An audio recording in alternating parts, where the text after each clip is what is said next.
Welcome to another deep dive. It is so great to have you sitting at the table with us today. To start things off, I want you to imagine a heavy, soundproof oak door. Okay, setting the scene. I like it. Right. So on one side of that door is the open street.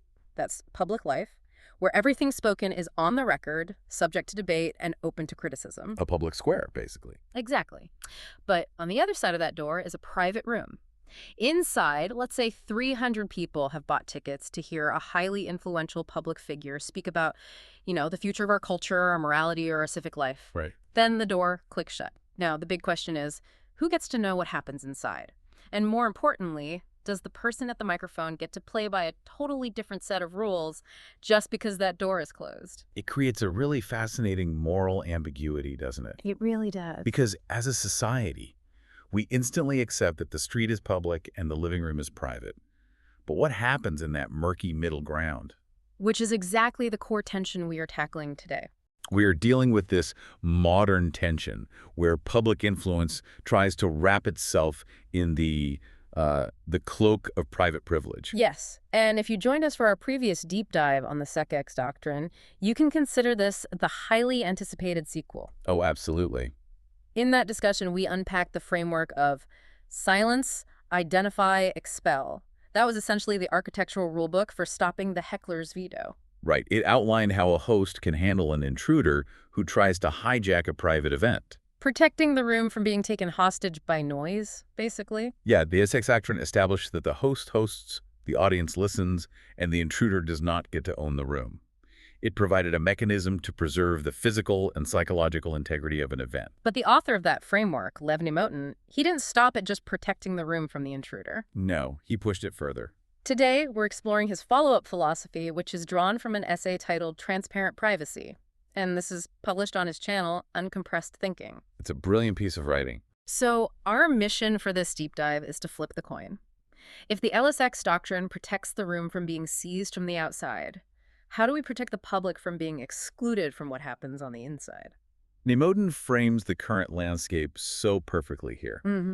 We are living in an era where massive societal influence doesn't merely happen on a broadcast television screen or a newspaper column. Right, it's moved. Exactly. Mm-hmm. The real movement of ideology often flows through semi-private settings. Yep. We're talking about ticketed lecture series, exclusive donor rooms, closed-door conferences, and subscriber-only gatherings. Spaces that feel private but have massive reach. Yeah.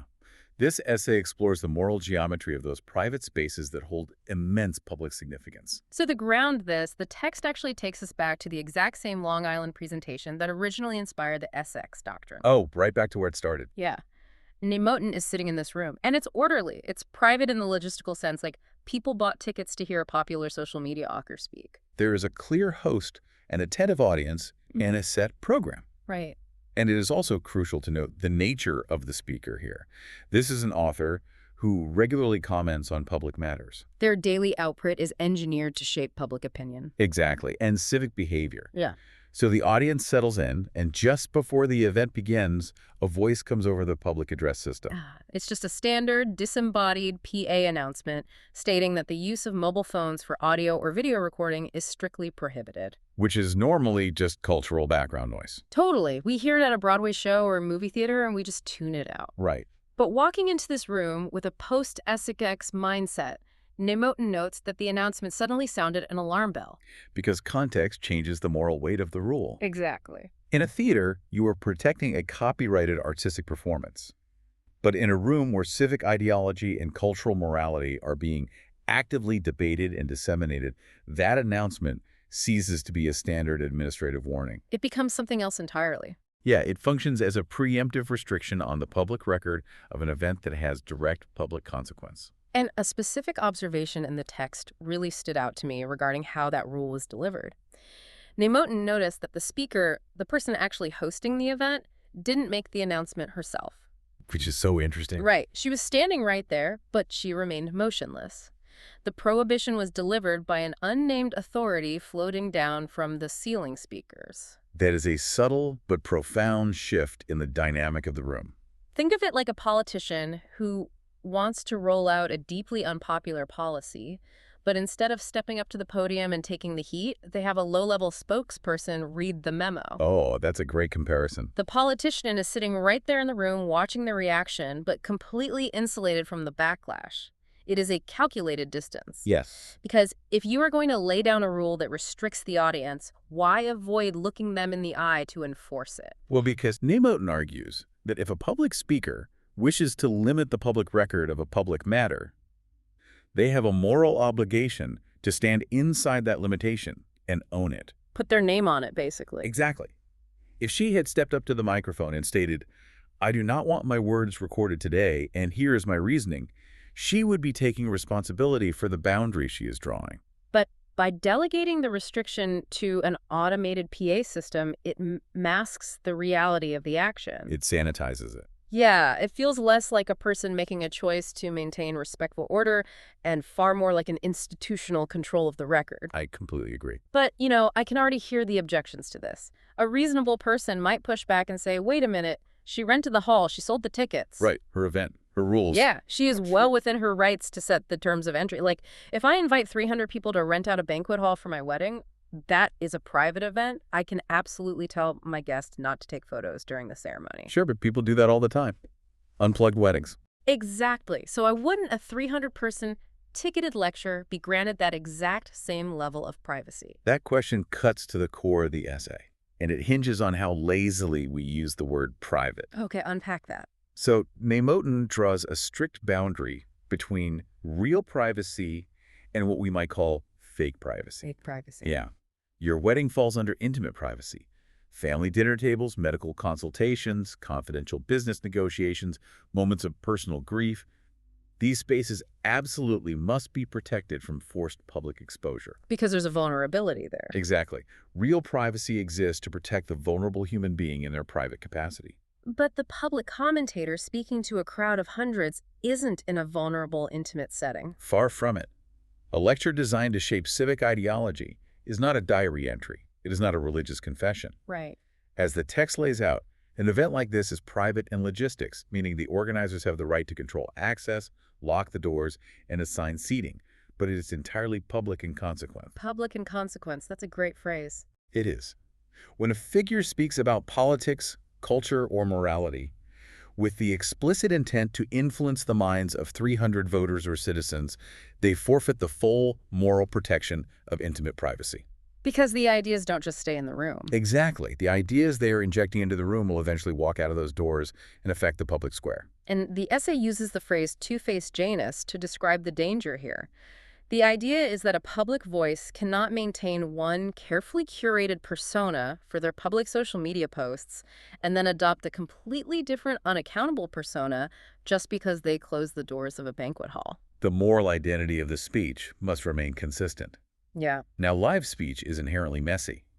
A speaker might test out a controversial new thought, use hyperbole, or make a joke that doesn't land. The spontaneous energy of the room is why audiences pay for live events in the first place. For sure, you want that live energy. But the underlying substance of what is being argued, the influence being exerted on the audience that belongs to the public domain, because its ultimate goal is to change the public world. Relying on fake privacy allows a public figure to deploy influence without facing the friction of public accountability. That is exactly the danger. I have to genuinely challenge the economics of this framework, though. Okay, let's hear it. We are talking about accountability, but what if the recording ban has absolutely nothing to do with hiding from criticism? What if it is purely about protecting a product? The piracy argument. Yeah. If I am an author and I spend months crafting a highly researched lecture, that is my livelihood. If anyone in the audience can record it and upload it to YouTube, why would anyone buy a ticket to my next event? It's a very fair concern. Right. Doesn't demanding a public record essentially kill the market for live intellectual events? Yeah. Isn't this just basic piracy prevention? It is a critical challenge, and Nemotin does not brush the economic reality aside at all. Okay, how does he address it? The essay tackles this head-on by breaking intellectual property down into a very specific two-class framework. This distinction is where the philosophy provides a practical roadmap. Two classes. Got it. Right. Class 1 intellectual property covers tangible designs. We are talking about physical systems, manufacturing methods, engineering solutions, devices. Things you might find on a blueprint or build in a factory. Precisely. For Class 1 IP, society grants absolute protection and the right to strict monetization. Which makes sense. It is a functional necessity. We need to reward inventors with a temporary monopoly on their creations so they're incentivized to keep inventing. Right. If a team designs a revolutionary new microchip, society agrees that a competitor cannot sneak into the lab, photograph the schematics, and manufacture the chip for free. That is universally accepted. Nobody argues with that. So how does Class 2 differ? Class 2 intellectual property encompasses theories, arguments, public reasoning, moral positions, and civic ideology. It's the realm of ideas. Okay. Nemotin's insight here is that while the delivery mechanism can be monetized, the idea cannot be quarantined. Wait, say that again. The delivery mechanism can be monetized, but the idea cannot be quarantined. You can sell a hardcover book. You can sell a monthly newsletter subscription. You can sell a ticket to a live lecture. Which is fair. Society should absolutely remunerate thinkers, writers, and speakers for their labor. But the idea itself, the moment it is spoken into civic life, belongs to the world. Okay. Let me see if I'm mapping this correctly. Go for it. It is entirely fair to protect the experience of the event as a commercial product. Maybe you prohibit professional live streaming or broadcasting the event in its entirety. Yes. But you cannot use that commercial protection as a pretext to prevent the core ideas from being documented and examined by the outside world. You have hit on the exact danger. The substance of that Long Island lecture was not a proprietary engineering schematic. Right, wasn't a microchip. It is public commentary delivered within a logistically private space. Right. Protecting the paid product is a valid commercial interest, but using commerce as an impenetrable shield to prevent public ideas from facing public scrutiny is a manipulative shift. It's using IP as a loophole. Yes. It twists the concept of protecting intellectual property into a mechanism for controlling the public record. Because the implications of that control are massive. If the only people who have proof of what was said are the people who paid to be in the room, the speaker holds a monopoly on the narrative. Exactly. They own the reality of the room. They can test out highly radical or controversial ideas on those 300 attendees, but if a journalist asks them about it later, they can just deny it. Without a record, they absolutely can. They can inject an idea into the civic bloodstream without allowing the rest of the world to debate it, contextualize it, or debunk it. Which is why the distinction is so vital. A physical device may be privately owned, but a sentence spoken to influence the civic landscape belongs to the public. And this mechanism of control brings us right back to the previous deep dive. For you listening, the I in the SIX Doctrine stands for identify. Right. The rule is that if an intruder hijacks a private event, you don't engage them in a debate, you identify them, and you expel them.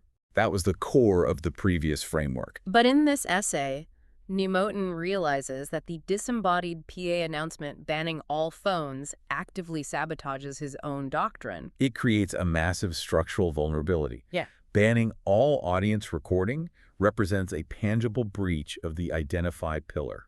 It is the equivalent of a bank manager deciding to turn off all the security cameras in the lobby during business hours simply because they don't want a rival bank copying their interior design choices. That was a perfect analogy. Right. You might successfully protect your design IP, but you have just handed a massive shield of anonymity to anyone who decides to walk in and rob the place. Yes. By enforcing a strict no recording policy, the host strips the audience of their ability to preserve an objective record of an intrusion. And we need to pause on the word identify here and clarify the mechanism because it is so easily misunderstood in our current digital culture. Good point. Let's clarify that. Nemotin is explicit that identification is not synonymous with doxing. It's not about revenge. No, the goal of the SIX Doctrine is not to invite cruelty or to mobilize a digital mob to hunt an intruder down, publish their home address, and destroy their life. It is not about turning the audience into vigilantes. Not at all. The mechanism is entirely about deterrence. The fate of the individual intruder is secondary. The prevention of the act is the primary goal. To stop it before it starts. Exactly. We have to look at the psychology of disruption. If a potential heckler knows that the venue has strictly banned all recording, they operate under a shield of perfect anonymity. Oh, wow. Disruption becomes what Nemotin terms a cost-free weapon. The intruder can scream, throw things, or hijack the microphone, knowing there will be no enduring proof of their behavior. A recording ban subsidizes the chaos by making it free to deploy. But if that same haggler knows the audience has phones and someone might catch their outburst on video, the calculus changes entirely. Completely changes. That video doesn't even need to go viral to millions of strangers. If there is a risk that a 10-second clip of them screaming in a lecture hall circulates within their own professional network or is seen by their employer or peers, suddenly the weapon has a steep social cost. Because there's a record. Exactly. The mere presence of the record deters the behavior before it even starts. It solves the problem of intrusion at the root. But without the capacity to document the event, the audience is rendered helpless. The host, in their attempt to control their own intellectual property, has inadvertently built a fortress for the very person trying to destroy their event. So how do these concepts actually merge into a functional system? Well, that's where the synthesis comes in. Because on one hand, we have the absolute need for order and boundaries, which the SIX Doctrine handles. On the other hand, we have the necessity of the public record, which is what this current philosophy demands. Right. The essay synthesizes this into the doctrine of transparent privacy. The core principle is equilibrium. A room can maintain private access, meaning organizers can mandate tickets, check identification at the door, enforce strict seating arrangements, and employ security personnel. They can keep it orderly. Yes. But that private access must be paired with public content. The transparency of the record must be preserved. The essay includes a visual graphic that I want to walk through because it maps this equilibrium perfectly. It really is a helpful visual. The graphic is titled Transparent Privacy, Public Record of Private Rooms. Beneath the title, there is a sequence of 3 distinct icons. Let's look at how they connect. The first icon is an open door, representing the private room. That establishes the physical boundary, the logistical control of the space. From the open door, an arrow points to the second icon, which is a figure standing at a podium representing public speech. This is the action occurring within the boundary, the deployment of ideas intended for a civic audience. Finally, an arrow points from the podium to the third icon, which is a magnifying glass with people inside of it representing public judgment. And that is the necessary resolution. The progression illustrates the entire philosophy perfectly. It really does. The access to the room is controlled, the speech occurs within that protected environment, but the resulting ideas are ultimately subject to the magnifying glass of public scrutiny. Spending time with that graphic triggered a significant shift in my understanding, to be honest. Oh, really? How so? For the first half of exploring these sources, I was viewing transparency mostly as an adversarial tool. Like a weapon. Yeah, like it was a trap set for the speaker. We demand a recording just in case the speaker slips up, reveals a hidden agenda, or says something controversial so the public can catch them. They're very gotcha mentality. Exactly. But working through the mechanism of that magnifying glass, I realized transparency actually protects everyone in the ecosystem. That is the most elegant synthesis of Neymoten's work right there. We often assume privacy is protective and transparency is dangerous. But it's not. No, secrecy is incredibly vulnerable to abuse, while a factual record is protective. Consider the scenarios from every angle. If a speaker delivers a highly nuanced philosophical argument, and a critic attends the event and blatantly misrepresents their words on social media the next day, what is the speaker's defense? The recording. Exactly. They don't have to engage in a he said, she said debate. They just release the unedited audio and let the record speak for itself. Right. Or consider the intruder scenario. If a disruptor bursts into the hall, causes physical chaos, and later lies to a sympathetic journalist claiming they were just peacefully protesting when they were attacked, what protects the integrity of the room? The recording. And if the venue's security personnel are falsely accused of using excessive force to remove that intruder, what protects the truth of the encounter? The recording. It's the ultimate defense. When a host issues a blanket ban on recording, they might feel like they are maintaining control, but they are actually leaving themselves incredibly vulnerable to rumor. If the objective record is missing, the history of that event belongs to whoever shouts the loudest the next morning. The loudest voice wins. The narrative could be hijacked by the intruder, manipulated by a rival, or just distorted by chaotic gossip. Which leads directly to Neymoten's final foundational equation. Let's hear it. Order without record is suppression. Record without order is chaos. Wow. The SIX Doctrine provides the necessary order to allow thought to occur. Transparent privacy provides the necessary record to ensure that thought remains accountable. A functional, serious civic space requires both. Order without record is suppression. Record without order is chaos. That balances the scales perfectly. It does. And practically speaking, this doesn't mean a venue needs to tolerate a chaotic forest of 1,000 cell phones blocking the view of the Right, stage. nobody wants that. Venues can implement this intelligently. They can announce that an official, unedited recording of the remarks will be made publicly available the following day. A great solution. They can establish policies that say the lecture is a paid product, please do not live stream it, but in the event of an incident or disruption, you are fully permitted to document it. Exactly. The specific logistics can flex, but the underlying principle of transparency has to remain rigid. And by drawing this rigid line around public speech, we actually do a far better job of protecting real, intimate privacy. Because we stop blurring the lines. Yes. By refusing to let public influence hide behind the excuse of personal privacy, we preserve the sanctity of the family dinner table, the hospital room, and the confidential meeting. We stop diluting the definition of privacy and clarify what it actually exists to protect. Connecting these two frameworks from uncompressed thinking provides such a comprehensive toolkit. It really does. Looking at the twin doctrines side by side, the SIX Doctrine says to the intruder, "You may not see someone else's room." And transparent privacy says to the host, you may not use the room to hide from the world. They form a complete working architecture for how to handle modern public discourse. They absolutely do. And I want to leave you with a final thought to consider as you step away from this deep dive. What's that? Think about the semi-private spaces shaping our society right now. The closed-door political donor dinners, the exclusive activist summits, the high-level media-adjacent presentations. The rooms where it happens, so to speak. Exactly. The next time you see a headline about something shocking, influential, or policy shifting that was said behind closed doors, ask yourself a question. Okay. Who is trimmed to own the narrative of that room? And are they leveraging the logistical excuse of privacy to avoid the magnifying glass of public accountability? That's a powerful question. Remember the heavy, soundproof oak door we discussed at the beginning? Just because the door is closed doesn't mean the world outside ceases to exist. Thank you for sitting down with us today and exploring these ideas. Keep questioning the boundaries of the information you consume, keep demanding the record, and we will catch you on the next deep dive.